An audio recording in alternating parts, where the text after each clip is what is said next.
What's up, guys? It's your boy James, aka 68J, coming to you on this Wednesday. I'm super excited as I have a phenomenal guest on. I'm super excited about having her, the one and only Shannon Thorp. How are you today? I'm doing great. How are you? I am fantastic, and I'm so happy we were finally able to do this show. Yes. Before we actually get into the questions, I'd like to take a few minutes to kind of blast this out to everyone. If you could do me a huge favor, just talk about who is Shannon Thorp prior to crypto. Oh, prior to crypto, just a normal working girl in banking, seeing problems arise and hoping for a solution, and here comes along Ripple with a solution. So that was me in banking for I don't know, like last 20 years, I think. So wow, okay.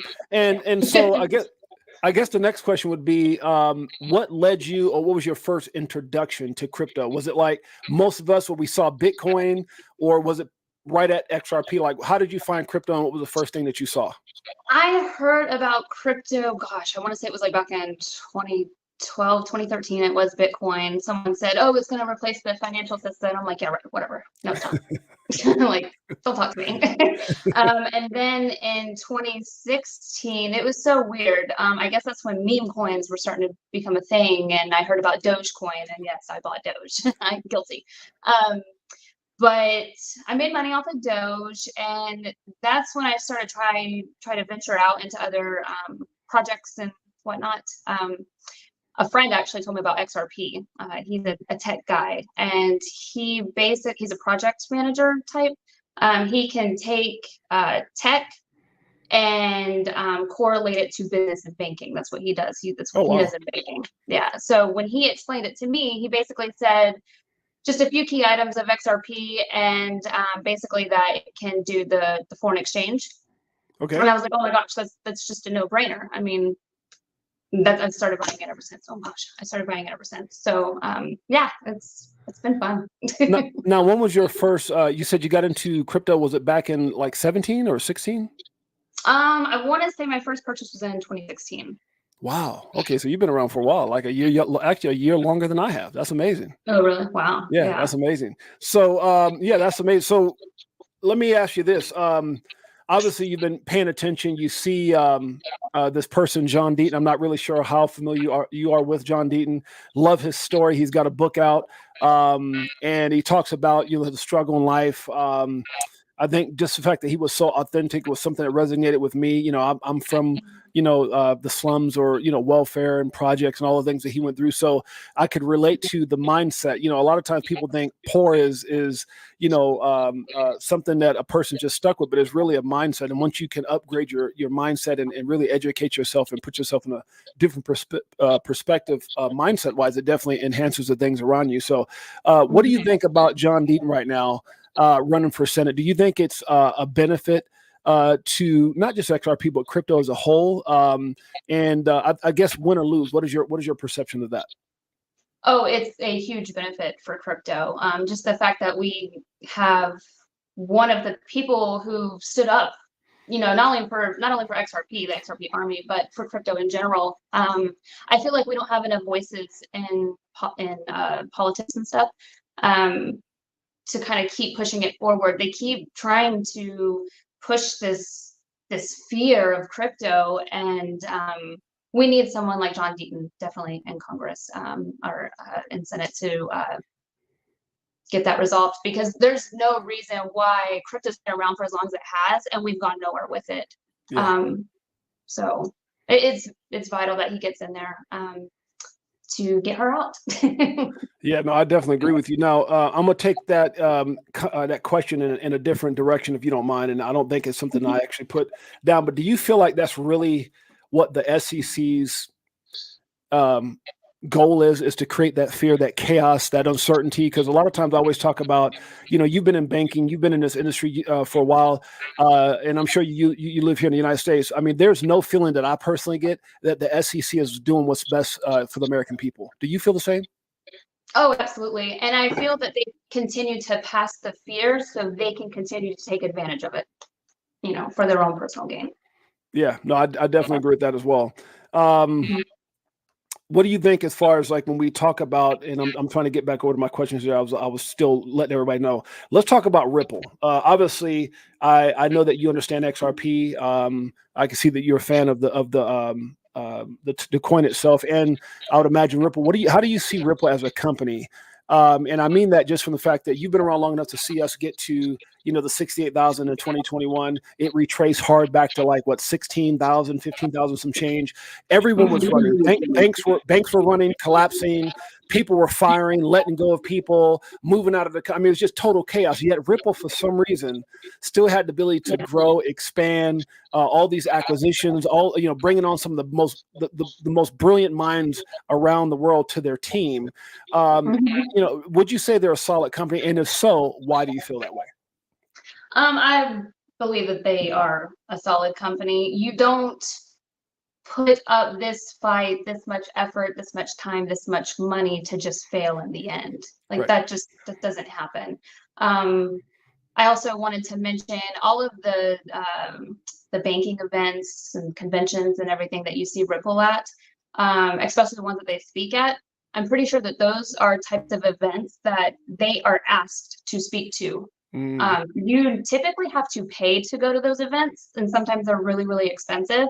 But the fact that like Brad Garlinghouse is always asked to speak at these banker conventions, I mean, that should say a lot about the company. Like you are asked to be there.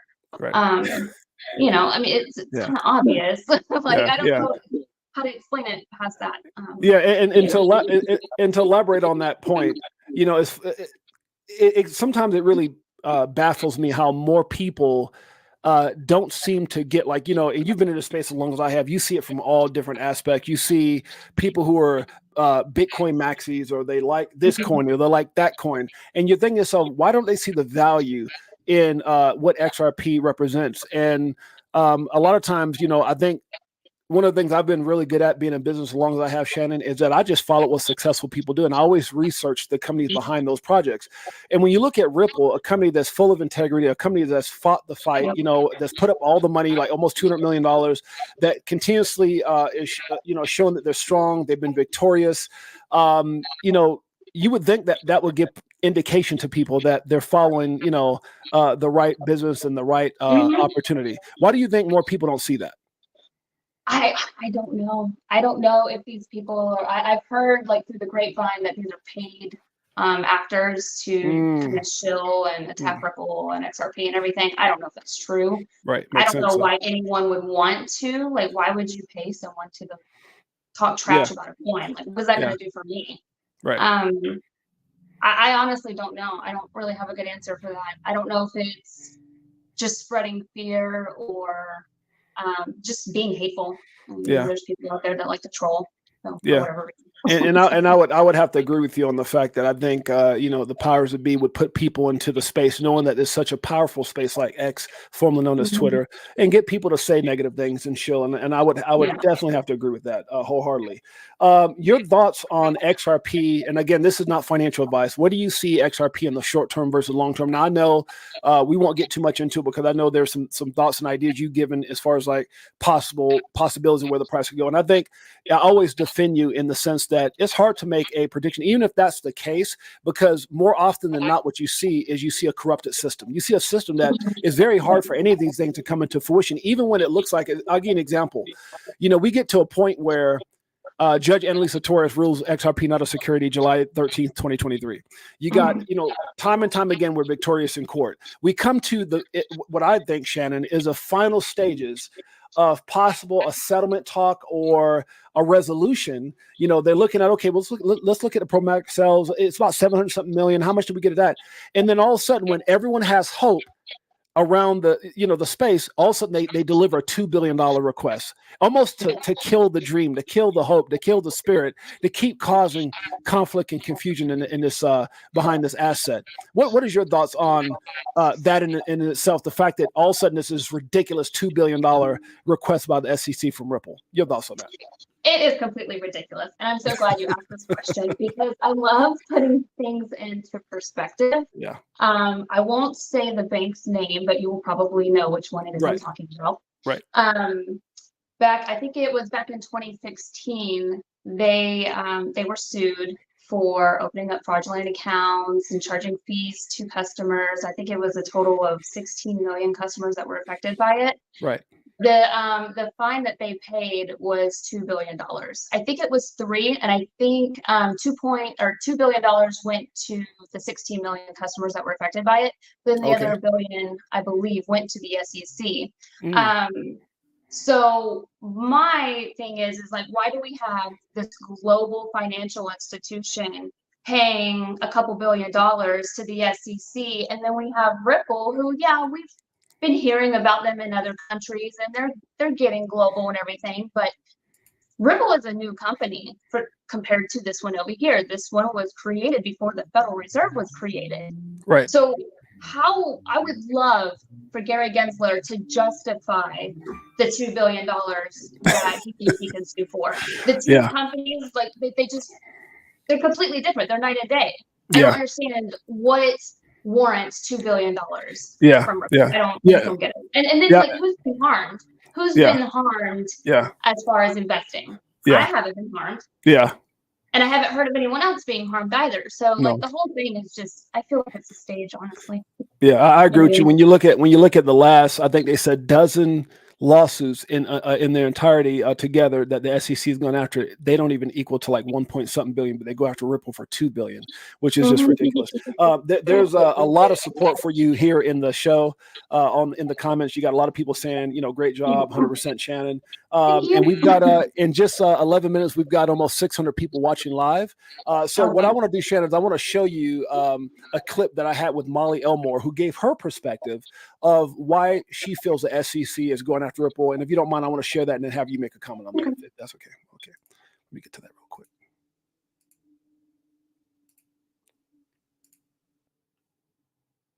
This will come out of the woodwork, and this was shared by DAI. It's one of my interviews that DAI, Digital Asset Investors, shared with Molly Elmore's perspective on why the SEC is doing the things they're doing. Get on, because I think Molly could be very right here. All right, a couple of things. One, I think Molly might be directly over the top. I've been watching Masters of the Air on Apple. You should watch this World War II about the U.S. bombing raids and stuff during World War II. Molly is directly over the target, and she's opening the bomb bay door.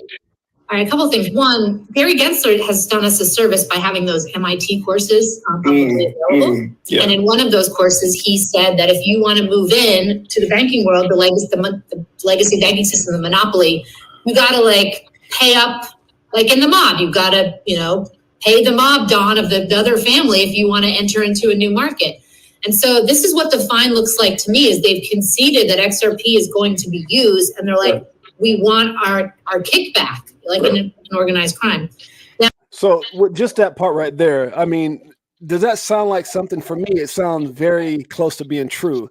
And I know it's just her opinion, but when you think about the SEC going after even companies like, let's say, I like Planet to get people's opinion on what she just said, because you think about like Amazon and many other companies in the back in the day that were sued by the SEC. Once they got past it, they exploded.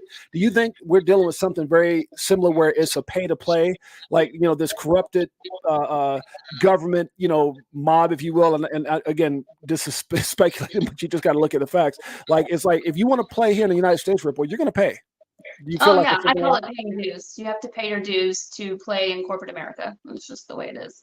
I agree with that. I fully agree with that. Yeah.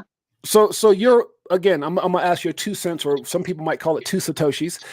Your opinion on where do you see XRP potentially, just from a personal perspective, maybe short term and long term? Short term, I hope we see some price action soon. Yeah. If you haven't heard, Shannon's price opinion didn't come to fruition, but no. I don't think that has anything to do with you. I think it has everything to do with just the corruption we have in this country. Exactly. Period. Yeah. I honestly hope that it is being utilized as it was intended to do. I agree. The problem that I've seen in the banking industry, specifically, I have mainly worked in cash operations and treasury management. And I actually found out when I went into treasury, cash operations, cash vault is a direct product of treasury management. So it's kind of pretty easy for me to make that transition. But it's it's bad. Yeah, yeah, The just the wires and everything, the most ridiculous reasons for them to be rejected. I mean, you have OFAC sanctions, which those aren't ridiculous, but they can cause a lot of problems. right. You can have a wire rejected for social engineering. I didn't even know what that was. I mean, Right. that's like fairly new from what I understand. So the problem is massive. Yeah, I I'd agree. like to see it get fixed. What do you think? And this is something I think I see more often than not, and maybe even you do.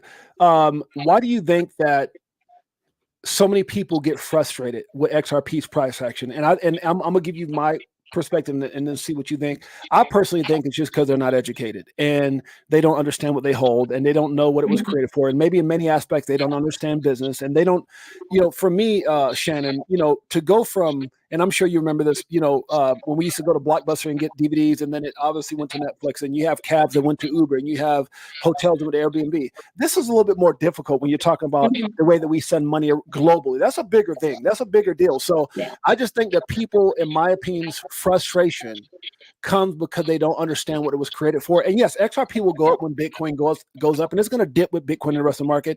And I think, when you hear people like Brad Garlinghouse who use the term flip of the switch moment, or you hear Rosie Rios, the 43rd Treasurer of the United States, says the train has left the station. I think what they're saying is that there's going to be a time where, and I want your opinion on this, where XRP separates itself once it's been embraced for what it was really created for, which is institutional adoption.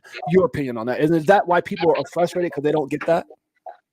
I believe that XRP will decouple from Bitcoin and like the rest of the market. I think a lot of the frustration, from what I see anyways, is maybe more so people's personalities, patience levels, things like that. I'm the most impatient person ever. If something doesn't work immediately, I'm like raging out in the split of a second.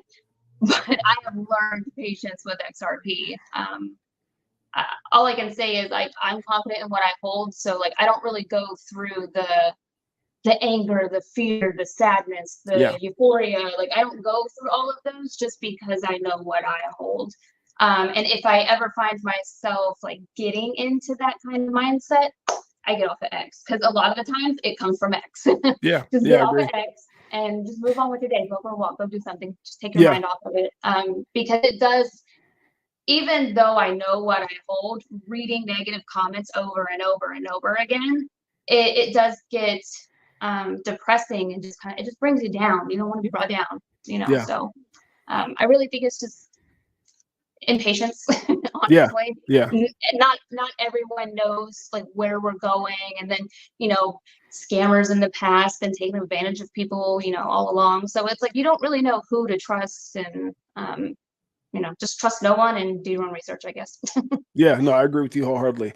Let's switch gears here and go into this incredible, and I'm sure you've heard about what Chris and Molly or Fruition Productions are doing with this documentary, speaking the truth about ETHGate, speaking the truth about XRP Unleashed. What do you think, as far as your opinion, how important is that documentary to us in this community? And what are your thoughts as far as what it will mean and do in the space? Well, I would say how important is the truth? If it's important to you, then that's how important this documentary is. Yeah, I agree with you. Yeah, I agree with you as well. Yeah, definitely let's see the right answer for that. So where do you let me see what my next question would have been here. Where do you see crypto in its entirety in the next 5 years? As someone who's been in as long as you have since 2016, where do you see crypto, let's say from between now and 2030? I think a lot of it will be weeded out. We've heard the rumors of like 90% of the market will just disappear because they're not compliant and this and that. I think the market is going to change drastically in that regard. Once regulation and everything comes out, it's like, well, we don't need your BS products anymore, or projects or whatever. We don't really need any of that. So I feel like it's going to dwindle a little, honestly. I agree with that. Have you been to XRP Las Vegas last year, or are you planning on being at XRP Las Vegas, or doing anything about it? I want to go. Okay. I really do. I missed the one from last year. So I Yeah. would really like to go Yeah, this year. my wife and I went. It was refreshing just to see so many incredible people. I mean, from celebrities to lawyers to financial planners. I mean, it was just so many brilliant minds. I was just really in awe of the type of professional people. I think it was what it was. You know, it'd be different if you went to, like, let's say, and I'm going to be facetious here because I don't want to pick on any coin, but let's say Chicago coin. I always make up like this dumb coin that doesn't even exist. But if you go to a Chicago coin convention, you probably got a bunch of silly people there. But when you go to something as high level as the XRP Las Vegas event, it's really next level. And I felt special. And I've been on some of the biggest stages around the world in what I do. But in that moment, I remember looking at my wife and saying, man, we got this right. We got this right. Yeah. So, yeah. Yeah, and it's history in the making. I mean, what happens when XRP goes big, and are we going to have another XRP Las Vegas? I'll tell you what. I'll tell you what. If it does go big, that next XRP Las Vegas will be massive, big time. Right? Yeah, I think the people that will attend that will be coming from all over the world for sure. I bet. How about your views on BRICS, Ripples, and International Bank of Settlements? What do you think about that? Honestly, I don't think a whole lot about it. Okay. just because I know with BRICS, when Russia and Ukraine started going at it and Biden put sanctions on Russia, it affected everyone in the banking world. And back then I didn't really think that it would, but there were business customers who couldn't send money to their family in Russia. They couldn't send money to pay their vendors. The sanctions really hurt Americans, and it hurt the people of Russia as well. I hate that happened. Yeah. I don't know where, as far as where we would be going from here. I do know that they do release certain information that people can glean from and kind of gauge where we're going. But as far as BRICS and BIS, it's a waiting game for me at this point, I think. Yeah. So I wish I had a better answer, but yeah. I mean, at the end of the day, it's just I know where we are, I know where we're going, and I know what I hold. That I'm just sitting pretty. I think that's a powerful statement. Know what you hold. That's a big one for sure. How do you think about, or what do you think about CBDCs being implemented? Do you think it's a good thing? Do you think it's a bad thing? Your perspective on CBDCs as a whole. I don't think CBDCs are as bad as what everyone thinks they are. Okay. I think fear will always travel faster than facts. Okay. And in my eyes, the CBDCs are there for if we're ever on a what's the thing called, the universal basic income or whatever. If there are ever any stipulations, kind of like with WIC or EBT, you can't buy certain items with that. I think that's where the CBDC would come in, and that has sparked this whole, they're going to shut off your bank accounts. No, they'll probably just stop you from buying stuff that you're not allowed to buy with the money that they're giving you. That's kind of what I think it is. I could be totally wrong, and it could be something, more nefarious, but I really think how they're going to be implemented is probably how we would, I don't even know what I want to say, honestly. I don't think that they are a cause of concern. Okay. Yeah. So you do see some benefit, and maybe that's coming from your financial background of understanding how they could be advantageous rather than be bad. And then think about it from this perspective. Imagine living in a world where CBDCs are a thing, and they're the most horrible thing, and they're going to come in and turn your money off. I'm going to have to watch my neighbor's money get turned off, and they can't go buy food to feed their family. That's the world we're going to live in with this fear of CBDCs. Yeah. That doesn't make sense, though. True. Yeah. It just doesn't make sense to me. No, it doesn't make sense. We're just going to watch people starve and not be able to have necessities. That just, I don't know. Yeah. I guess the more I think about it, I can understand if there's an alert thing if you're buying guns illegally, or if you're buying like something they don't want, like if you're trying to do something in pornography, or if you're trying to do something like you're gambling too much and they see that you're spending more than you earn. Like I can see something like that.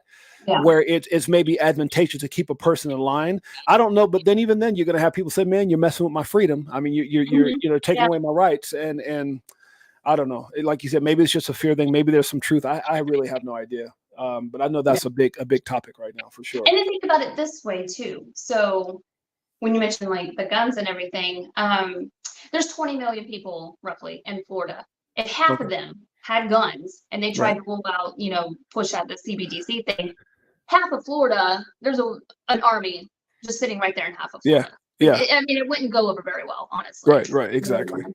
Yeah. That makes a lot of sense. That definitely I don't share the same fear, I guess. Right. Do you feel right now with the SEC versus Ripple? Do you think their case is as strong as it used to be, being that they've been caught lying? I mean, you've got judges and the legal system saying their actions are unwarranted, they're lying, they've been caught in lies. I mean, how does that play towards Ripple, Coinbase, and these other lawsuits? Do you think that helps us in the sense that maybe this can come to an end, or do you think and say, hey, they're just a big bad wolf and it's lie or not, they're just they're untouchable? I think as time progresses, the further we get, down the road with the SEC, the more they make themselves look bad. It doesn't make sense. They're really dragging this out. They're pulling at straws, I feel. And honestly, that's why I feel like this whole case is just a stage, because nothing about it makes sense. Absolutely nothing. Yeah. It's kind of like when Molly made the comment. She says, the greatest thing that we have is some of those videos that Gary Gensler did when he talked positive about Algorand, and he talked positive about the use case for Ripple. It's like, wait a minute, you were just saying this and now you're saying that. So, like what is the truth? My question to you, and it's not actually on the questions that I put here. I don't know why I didn't put this in there, but I want to ask this question. ETHGate, it's real. And obviously we have Stephen Narrows, who has all this information. He's got documentation. He's got recordings. John Deaton has even gone back and validated some of the things that he's seen. So why do you think, we've watched, and I say that to say this, we watched Gary Gensler pretty much, elude or try to navigate when they had these congressional hearings. He would purposely not answer whether ETH was a security. He would purposely shy away from why did ETH get a free pass. And then all of a sudden, right now, they're going after ETH saying it's a security. Why now? Like, why play that card now? And I want to add something to that to maybe see what your thoughts are. I'm thinking, okay, well, number one is I get the whole thing with Stephen Narrows. I get the whole thing that all the information we got, but we just watched Sam Bankman-Fried go away for 25 years, which some people feel like that's not enough time based off what he did. And we know that most people who work with the government and the government has some type of agenda, maybe they do half the time. Well, legally, typically it's about half time on good behavior. And then all of a sudden, if he cuts some kind of deal, so maybe his 25 goes to, 12 and a half. And then if he maybe caught some other deal, maybe he's doing 5 to 7. And the reason I feel that way is because when I look at the fact that he went to prison for crimes, very bad crimes against people all over. You look at the fact that a lot of that stolen money that has wrecked homes. I remember Metal On Man saying the other day on social media, he said he's had people calling him, talking about they lost everything to the point they felt suicidal and all these different things. You hurt a lot of people. And yet that money that went to politicians, that's the one part of the lawsuit that the government threw out. And so it leaves me with very little hope that justice will prevail in any situation. And I personally think that this whole thing of saying ETH is a security may just be a way to say, okay, well, you guys want justice. Here's justice. You're not going to win. And even Brad Garlinghouse says, I don't see them deeming Ethereum a security, even though they had ICOs, they did a lot of things that could be considered a security. I think maybe it's just it's smoke and mirrors so they can hear up and get an Ethereum ETF approved. That's just my take on it. I could be wrong, but your thoughts on that whole comment about ETHGate. Will we see justice? Is it just another Sam Bankman-Fried? We'll hide what we need to hide, slap some people on the wrist, and it is what it is. What do you feel about them going after ETH right now as a security? I agree with you 100%. I don't understand. There's so much back and forth within the SEC that nobody knows anything. It seems. I don't know. I just. It seems to me that they have been lining their pockets for a very long time. People are starting now to question it. And, oh, well, now we need to backtrack and, take our foot out of our mouth because we spoke too soon. Yeah. You know what I mean? Like, and everyone wants to call this, free pass, Ethereum and Bitcoin's free pass. I call it a bogus pass. That's, to me, it's just what it was. Right. It was, yeah, I agree with you. That's how I feel about that. Yeah, no, I agree with you. I want to ask another question that's not quite on this list here, and I think it's something that's fair to ask. Being a woman in this space and a very brilliant woman at what you do, you're very welcome. We started this thing called Ladies Night, which is every Friday. It's an opportunity for women to come on and who've been in crypto or who are in crypto and just speak their truth.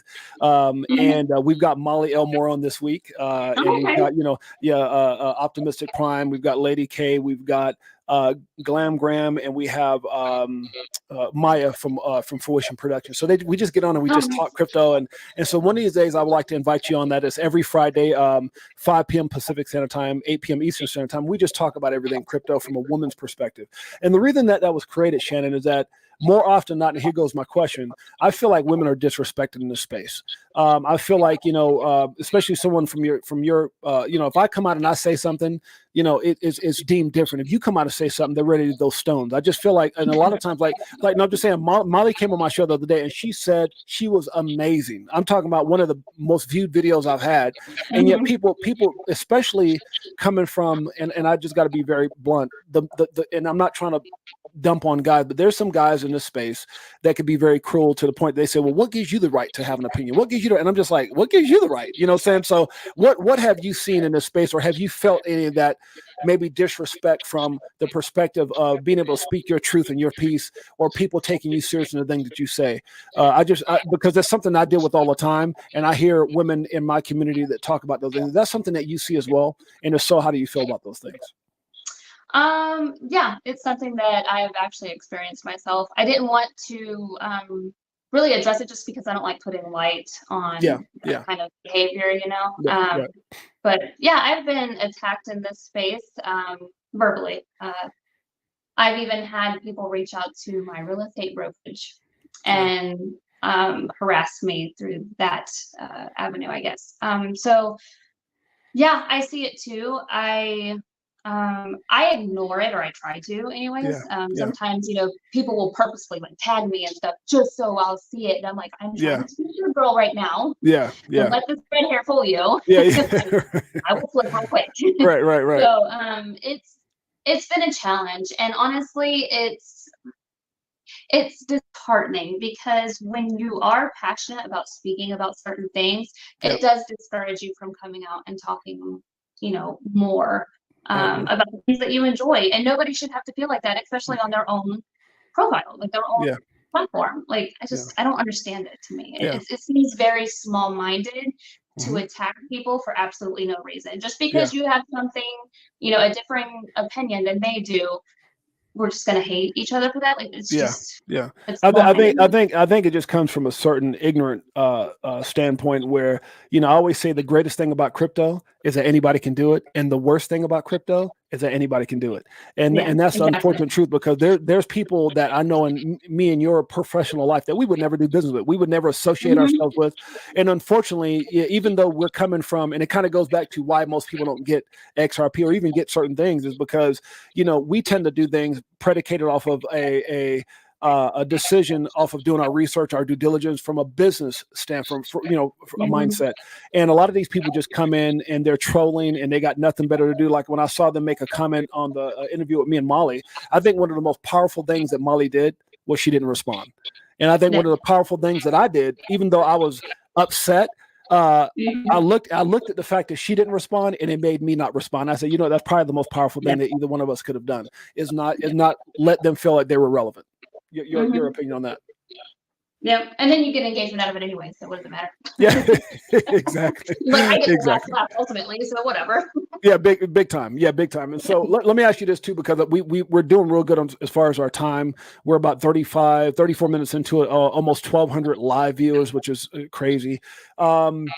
My question to you is, what other projects in this space? And again, you don't have to. I mean, it could be AXS, a gaming. Like, is there anything else that you're excited about in this space? And if so, just take a moment to just because I want people to really get to know Molly. I mean, get to know Shannon and your personality, or maybe your interests. Like, what are some of the things that you're excited about besides XRP, and why? Like gaming, blockchain. I mean, what anything? Like in regards to crypto, though. Yeah, anything in regards to crypto that you might be excited about. It's going to be XRP for me. I'm sorry. I'm probably going to be labeled an XRP maxi. But yeah. I mean, I do buy other coins. Like I buy XTC and XLM. And I think I have some Casper and whatnot. But yeah, those are all great. Those are all great projects, though. So I mean, a lot of people. XLM is a great project. XDC, I think, is probably a sleeping giant as well. Casper is also a great project. Any other ones that you either you have or like or maybe interested in? The only other ones that I would say are probably ones that I could take advantage of, and that was like price wise, and that was Shiba, Doge. Yeah. Just the meme stuff. Yeah. Which is funny, because at one point they were like the meme stuff when they were like a bunch of zeros, but there's some people become millionaires, multimillionaires off those coins. So sometimes it's and I guess there's a difference between the timing of it. Obviously, it's not, you didn't get Shiba thinking, oh, this is something I'm gonna give to my kids down the line. It's just one of those things that it was a great asset if you caught it at the right time to get in and get out. Is that yeah, like I got lucky with Shiba, honestly. I think when I put $100 into Shiba, and then the next week it like 10x'd. And I was like, okay, I'm selling. And I felt like I don't think I could have gotten more lucky from that. With Doge, I got into Doge. I think it was a quarter, it was a fraction of a penny when I got in. It was like 0.0024 or something ridiculous. And I had started stacking. I had almost I think 500,000 tokens. And then I sold all of it right before, well, majority of it, I would say, at its first little spike, and then it went up 70 cents, and I didn't have any more after that, so I was kind of bummed. But I like to play around with the meme tokens as far as just kind of like learning, and I don't put too much money into those. Right, that makes sense. Yeah. No, that makes a lot of sense. What do you think is in regards to the election? Do you think the elections that are coming up, and this is off topic as well, do you think that will have some significance to maybe seeing crypto move in a positive direction? Because I think one of the most saddest things, and maybe I'll get your opinion on this, when we used to be deemed, especially when you look at San Francisco, a country full of innovation. And it seems like the SEC has single-handedly put a shadow over that and really have a lot of people around the world laughing at us because we just can't seem to get it right. Do you think that maybe coming to the new election, maybe some of those things will change or, get worse? What is your opinion on that? Do you think maybe we need to get some new people in? Will that change the narrative? I think it will. New people are always better, just because we've gone so long and it's been the same rhetoric from the same people. Yeah. Well, why don't we just change it? Yeah. Why not? Yeah. It's almost like the old people with their old mindset. And I hate saying it that way, but like the people who've been here forever, they just got an old mindset. It's almost like when you're trying to use the Howey test that's about orange fields with crypto. It's like, what's really going on? And not only that, they're so outdated. How are you going to make regulations when you're almost 90 that are supposed to benefit me in my 30s? Right. What? Yeah, no. Makes no sense. Yeah.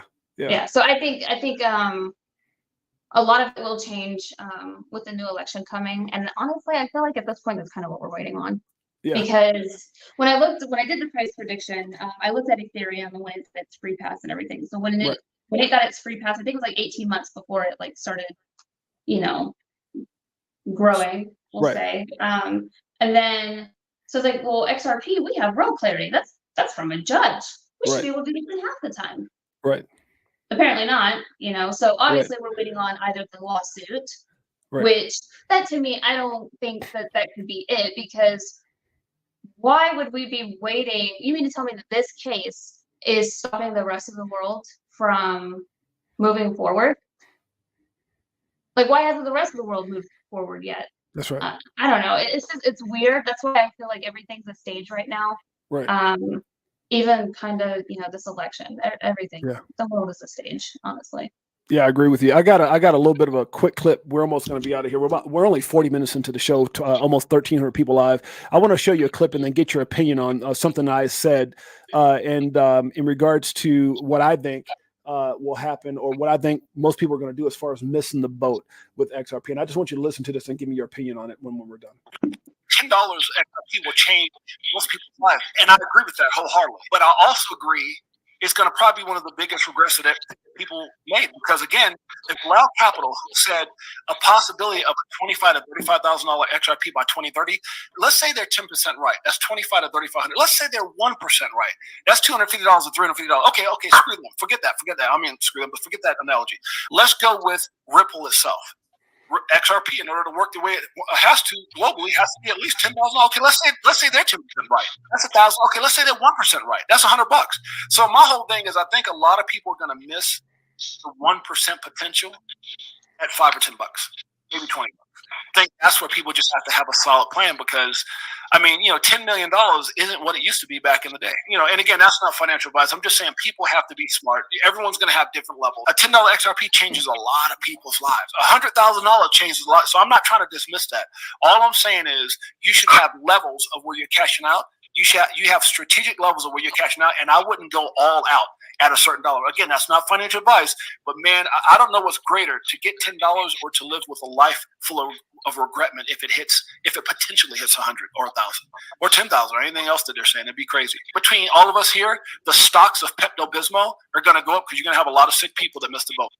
$10. Okay, so there goes a little comedy at the end of that one. But so your thought process, do you feel like that people will, because they've been waiting so long, they're so impatient, all the stuff we're going through, it gets to $5. Most people, hey, I'm out of here. $10, I'm out of here. And they really miss the potential of what it was really created for. That's really where I was going with that, is I think people are going to see these levels like 5 or 10 or 20. I'm out of here. I'm done. And then all of a sudden you look up one day in the future and it may be 100 or maybe whatever that number, that 5 or 7 or 1,000, because it, like Joe Cass says, it can't be $1 and utilized for what it was created for. It has to be, at a number of like 10,000 or so in order to. So your thoughts on that? I agree 100%. How do I want to word this? And take your time. We got all the time in the world. When I worked at the cash vault, I didn't really elaborate too much on that, but I was basically ordering, processing, shipping, sorting, packing hundreds of billions of dollars all over the southeast region of the US. Wow. Yeah, it's a lot of work. And then when I went into treasury management, and I bring up the cash vault because you can see it physically, how hard it is to move money. Wow. Right. So when you're doing it on a computer and you just see numbers on a screen, you make no connection with that. Right. With the cash being physically in front of you, and I've had hundreds stacked ceiling high before. I mean, it's a lot of work. It's a lot of work. But I went into treasury. The amount of money that flows through treasury is it's unreal. Completely unreal. Wow. Yeah. I was on a phone call once with a customer who was trying to. I think he was trying to wire $100 million to China for his China New Year. I think this was back in like 2022, I want to say. Wow. He was just trying to send money over there to like give his employees bonuses and stuff. But yeah, it turned out to be a 2-hour call because OFAC sanctions jammed up his wire. And yeah, I mean, it was a 2-hour call just for him to be able to get money sent over there after they already, And that's just the phone call. So what about the process of sending the money? Did that take some time? It does. I didn't get to see that process. Okay. So that's like a back end, more wires kind of process. Yeah. So what I did for wires was tracing them, I could look up the information. I could see all the wires transactions from Swift and FedNow. And what else did I do? It was basically, if you had a problem with a wire that didn't get sent through, I research it.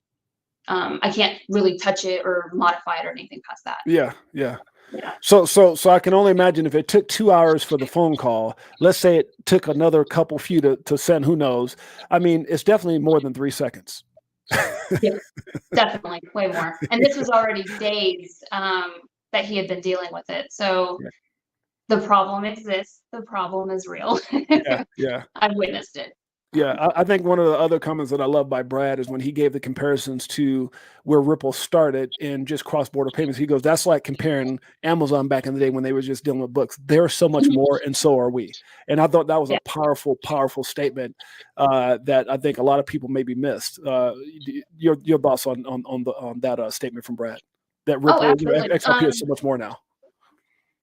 Yeah, I can see what would be so much more. There's all these talks about what it can be used for, and now we have the AMM coming out, and it's like, what else is going to come? Like, what does the future hold for XRP? It's just every time we turn around, we hear something new being developed. So, just sitting, watching, waiting. Yeah, exactly. Well, I mean, it's been amazing just to learn who you are. I've been a fan. I've seen your work. I've seen the stuff that you've put out there, and I think it was brilliant. And I also like how you handle yourself, even when all those unfortunate comments were coming in about, oh, what about this? And I thought, and you just handled it with such elegance and grace, and how you were able to go back and just make the main thing. You just put the information, like, this is what I saw, this is what it was, this is, and hey, this is what it is, and no one controls what happens. But I thought it was handled very well, and I definitely appreciate you and all your hard work to bringing out to truth and speaking your truth. What would you say to I guess the last thing is for a person before we get into our final, which is how can people find you and follow you? But what would you say to the new person who's looking to get into crypto for the first time? I mean, because you and I both have to agree that regardless of where we're at today, if a person's looking at, wallet addresses, it's a pretty scary space, especially when you look at all this stuff going on and lawsuits and scams and just so much. What do you say to that person who's looking to get into crypto, who's maybe interested, and they're looking at this video going, man, I wonder what I should do next? What do you say to that person? I would say do your own extensive amount of research. It's not a matter of do your own research anymore. Right. The information that's out there, the misinformation that's out there, you really have to be careful. And just really know your sources that you're getting the information from, honestly. It's going to be your best bet. Yeah, and it's scary because it's one of the reasons that I started the show, Shannon. I've been in crypto since 17, and it has given me and my wife an incredible life, and some of the stuff we've been doing even prior with business. And then about 13 months ago, I started a show just predicated off the fact of feeling like people weren't taking responsibility on YouTube for their actions, for their comments, for shilling, whether we were leading people, whether people were losing everything on Shikaka coin, again being stupid.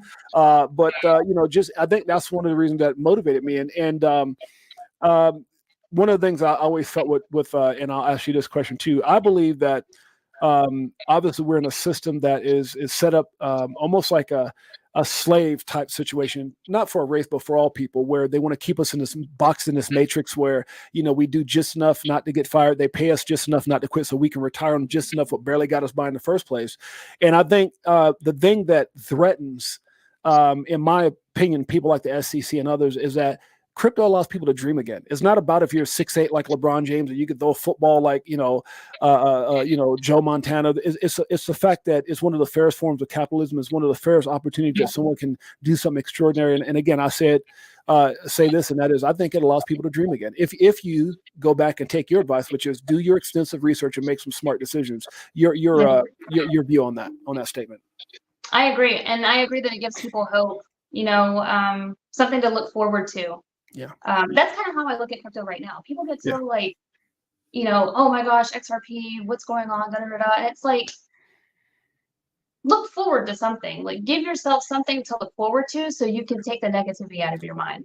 I agree. And Yeah, I agree with you 100%. And I would add hope to that. 'Cause, Yeah. nobody wants to be broke. We don't want to be poor. Exactly.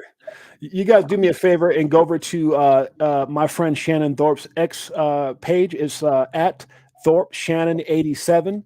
Make sure you give her a follow. She's always putting out incredible information. And is there any other platforms that people can follow you, like YouTube? Do you do anything like that? Or is that pretty much X where they can find you and follow you? Pretty much X right now. I will be starting a YouTube thing later on, but that's going to be more for real estate. Okay. And then I'm gonna be trying to work on like my own podcast thing. We'll see. Okay. I haven't nothing definite yet, but we'll see. Some things in the works. Well, I'll tell you what, you're always welcome to come over to Ladies Night. We would love to have you. I even brought your name up to some of the ladies and said, oh my God, we'd love to have her on. So I think it'd just be good. Yeah. Just let me know. We do it again every Friday. We just have a lot of fun, and we come up with almost like we did here, kind of like scripted questions on, what do you think about this? What do you think? And a lot of times it's pertaining to what maybe like, oh, we just had the market just went down, or whatever it is. But it's typically something like that, and we have a lot of fun. So we definitely love to have you on the show. Absolutely, I'll be there. Well, I appreciate you in a major way. I'll reach out with you to you on that here in the near future. I want to thank you so much again for coming on. It means the world to me. Is there anything you like to say to anyone? Just to the audience that is oh my gosh, 1,600 people in 50 minutes watching live. Anything you like to say to them before we get out of here? Anything at all? Keep the faith. Keep the faith. Stop the fear. Stop the hate. Keep the faith. That's it. That's what I'm going to leave it at. I love it. Again, my friend Shannon Thorp, you did a phenomenal job. Thank you so much for being here. And we'll see you again soon, Ladies Night. All right. Sounds good. Ladies Night. All right, guys, I appreciate you in a major way. It's your boy James, aka 68J. Also, make sure you guys catch us tomorrow. We're going to be live. We have a special guest. It's not here in front of me. Let me see if I can actually pull it up on my X page. I actually just got confirmation too from Sean McBride. Sean was the ex-Google, ex-Amazon, and ex-Ripple as far as his involvement. So he's going to be coming on. I just got confirmation of next Tuesday. And then we have Ladies Night this Friday, 5 p.m. Pacific Standard Time, 8 p.m. Eastern Standard Time. And then tomorrow, make sure you guys join us as we have a very, very special, we actually have 2 special guests coming on from ARC Institute. Let me see if I can find that here on my X page, guys. It will be, let's see here, Greg Pruitt, the CEO of ARC Institute, and Alaskan Squeeze is his X name, VP of ARC Institute. Tomorrow, 12 p.m. Pacific Standard Time, 3 p.m. Eastern Standard Time. We'll see you guys there again. Shannon, thank you so much, my friend. We'll appreciate you. And till next time, guys, it's your boy James, aka 68J. Peace. Okay, we're offline.